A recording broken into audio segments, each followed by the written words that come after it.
Pokémon Scarlet and Violet's DLCs are finally both out, and with it, we've got some new developments in the world of ribbons. Before we begin, if you're considering purchasing Scarlet and Violet's DLC, you might be interested in doing it through today's sponsor, Buy. Buy is a proxy service that allows you to buy anything from Japanese shopping sites like Mercari and Yahoo Auctions Japan. Because Nintendo Switch game cartridges are region-free, you can even buy cartridges like Pokémon Scarlet and Violet with the Teal Mask and Indigo disc DLCs included for less than they would cost here in the US. And if you're considering doing a ribbon challenge of your own, Pokemon's Generation 8 has backwards compatibility through Pokemon Home, so you can pick up Pokemon Sword and Shield, Brilliant Diamond and Shining Pearl, and Pokemon Legends Arceus all in one convenient package from one site. If that wasn't enough, you can save even more by using my affiliate link in the description in order to save 10% on your first purchase when you sign up. First up, let's take a look at the roster of returning Shadow Pokemon who can still visit every game on the Nintendo Switch with new ribbons. I would like to reiterate that any Pokemon can be a Ribbon Master, as a Ribbon Master only needs to get the ribbons it had a chance to get, no matter where or when you caught them, or if they were cut from one of the Switch games. I have also seen some people worried that they won't be able to do this challenge from Generation 7 and before when the 3DS online services are shut down in April. Poké Transporter and Pokemon Bank are confirmed to be some of the few titles that will still be usable after the shutdown, and as of now, no shutdown date has been announced by the Pokemon Company. I would still recommend starting your challenge now if you're concerned, but I just wanted to assuage some common fears that I've been seeing online. Now that we know who's in the DLC, let's go over some changes to the existing ribbons and marks. First up, the Paldea Champion ribbon has been made slightly more difficult, as once you complete the final chapter of the story and catch Terrapagos, the trainers in the Academy Ace tournament will be at higher levels, and some trainers like Gita have had their teams rearranged to have improved synergy. Also, while we're in Mesagoza, there's a few new developments with the world of size-marked Pokemon. Pokemon that are marked XXS or XXL and display the message "It's huge" or "It's tiny" will be granted their respective size marks in Mesagoza when transferred from Pokemon Go. The scripted Alpha Zoroark, Overqwil, and Goodra that were bugged in Legends Arceus to be average size are now corrected to be the maximum. So if yours didn't receive its Jumbo mark, it can be fixed by depositing it and then withdrawing it from Pokemon Home. The shiny Munchlax rewarded for clearing the hardest difficulty of Ogre Ousting in Kitakami is guaranteed to have the maximum size, and by extension a Jumbo mark in addition to its Crafty mark. This is the only Pokemon that is guaranteed a size mark in the DLC, however. All gift Pokemon, almost all in-game trade Pokemon, as well as the static legendaries including the Loyal 3, Ogerpon, new Paradox Pokemon, Terrapagos, and any legendary Pokemon from Snackworth's Shiny Locked Snacks are all locked to the average size. Curiously, specifically Time's Rockruff is given a variable size from 48 to 207, but this will still never result in a size mark. There is also an upgrade for the lock-on feature that the player can purchase by sending 200 BP to the Photography Club from the League computer. Once purchased, wild Pokemon that are marked will display an icon when locked onto, and if the Pokemon is below or above average size for their species, it will display an icon as well. Unfortunately, this icon doesn't guarantee a mini or jumbo mark, as it simply displays if the Pokemon is anything other than the average size. Since our last check-in with Paldea, one of the 4 unobtainable marks has been released from the clutches of the Galar region. While there are still no locations around any of the maps that can have the harsh sunlight weather condition required for Pokemon to spawn with the dry mark, there are a few specific spots around Kitakami where the game will switch over to the ever-elusive foggy weather, which can only be found in these out-of-bounds spots on the map.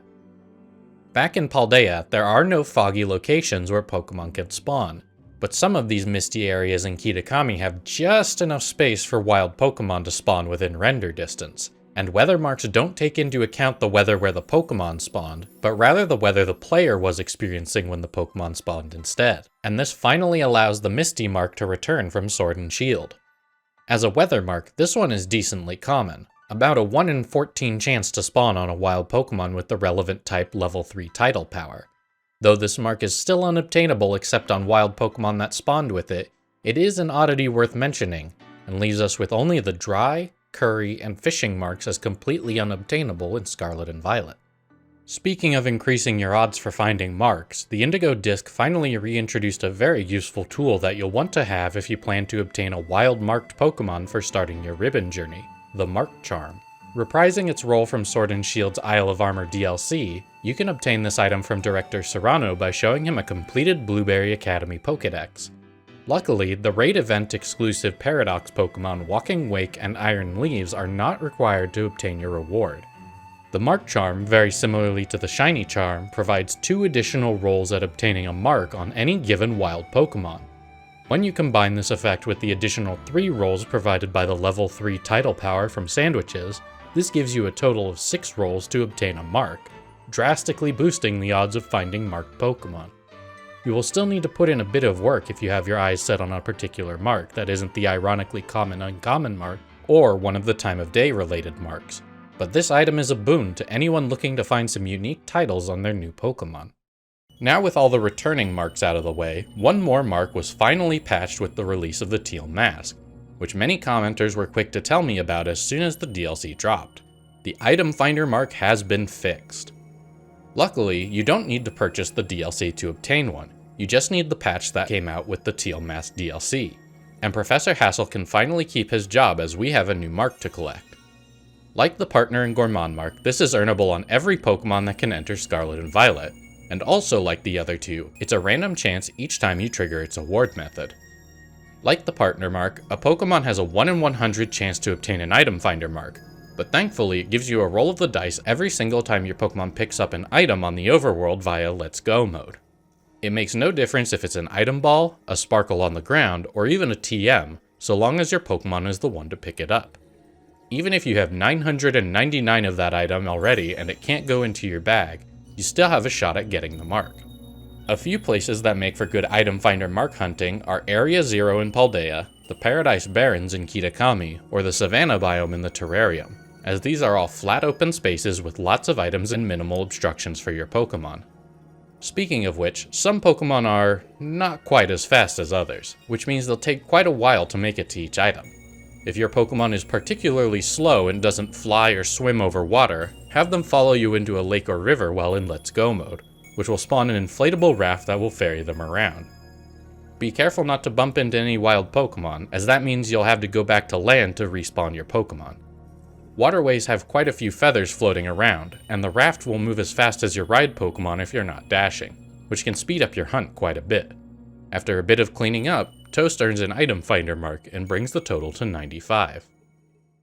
Unfortunately, while it would make a lot of sense for the new Pokémon League and Blueberry Academy to have a new champion ribbon and finally give us a ribbon from the Unova region, it seems that the only new ribbon in the DLC is the Partner ribbon.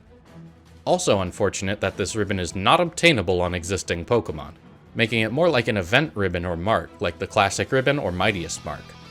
Partner ribbons are attached to every in-game trade that you can partake in around Blueberry Academy, and there's quite a variety of Pokémon to choose from. How you initiate trades varies depending on the trainer. The gym leaders, teachers, Paldea Elite Four, as well as Clavel and Gita all require you to invite them as special coaches using BP. Once you've battled a special coach at least once and talked to them on 3 separate invites, either by waiting for them to leave after a day or by inviting new coaches to push them out, they will offer to trade you one of their Pokémon. The Partner ribbon is unique among ribbons as it has a variable title depending on who you traded it from, attaching the original trainer's name as a title. Some of these Pokémon, like Magnemite, Magby, and Combee, would make for great ribbon Pokémon with their unique bonus ribbon, as they can collect every other obtainable ribbon on the Nintendo Switch. But for now, that's all there is for the Hidden Treasure of Area 0 DLC. On the cusp of 100 ribbons and marks, we'll just have to wait and see what Game Freak has planned for us next, and await Toast's next journey. And thanks for watching.